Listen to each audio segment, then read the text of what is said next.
Hello guys, welcome to BTech world. ఇప్పుడు మనం EAMCET cheat codes గురించి మాట్లాడుకుందాం.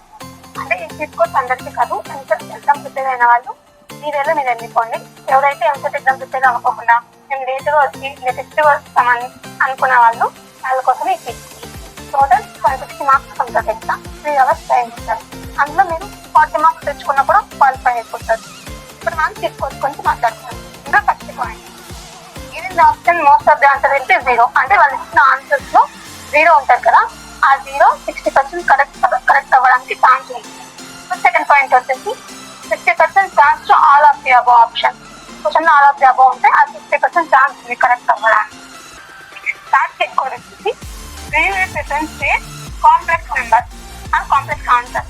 అంటే చిన్న ఎగ్జాంపుల్ ఇచ్చింది, sciences cosec x sciences into cosec x. ఇప్పుడు సైనిక్స్ ఇంటూ కాసెక్స్ డిఫరెంట్ ఉందా, సో దాన్ని చూస్ చేసుకోండి.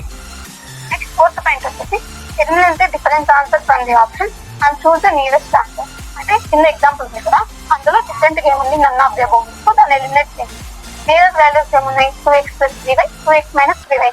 అది రెండు నియరెస్ట్ ఉన్నాయి కాబట్టి అందులో ఉన్న పాజిటివ్ అతను సెలెక్ట్ చేసుకోండి. పాజిటివ్ ఆన్సర్ ఏది వస్తుంది, 2x + 3y.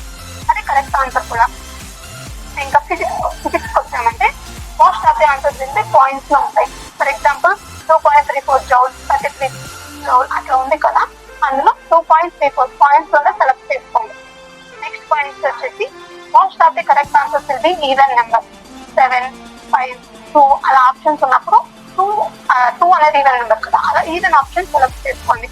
Next seventh point వచ్చేసి క్వశ్చన్ లో వాడు రాంగ్ ఆప్షన్ చూస్ చేసుకోండి అని ఇచ్చినప్పుడు options none of the above ఉంటే అది సెలెక్ట్ చేసుకోండి. ఒకవేళ నన్ ఆఫ్ ది అబౌవ్ ఇవ్వలేదు అనుకో, ఏ ఆప్షన్ అయితే స్మాల్ గా ఉంటుందో ఆ ఆప్షన్ సెలెక్ట్ చేసుకోండి.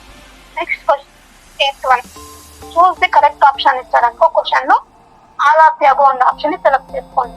ఒకవేళ ఆల్ ఆఫ్ ది అబౌవ్ లేకపోతే ఏ ఆన్సర్ అయితే లెంతీగా ఉంటుందో ఆన్సర్ ని సెలెక్ట్ చేసుకోండి. Next 9th one, statement type questions ఇస్తారు కదా, అందులో ఒక ఆన్సర్ ఏమైంటుందంటే బోత్ స్టేట్మెంట్ ట్రూ అయినా ఉంటుంది, బోత్ స్టేట్మెంట్ ఫాల్స్ అయినా ఉంటుంది. ఫస్ట్ స్టేట్మెంట్ ఏ చదవండి, అది కరెక్ట్ అనిపిస్తుంది అనుకో, స్టేట్మెంట్ మీకు తెలియకపోయినా కరెక్ట్ పెట్టండి. ఎందుకంటే రెండు కరెక్ట్ అయితే లేకపోతే రెండు రాంగ్ అయినా అయితే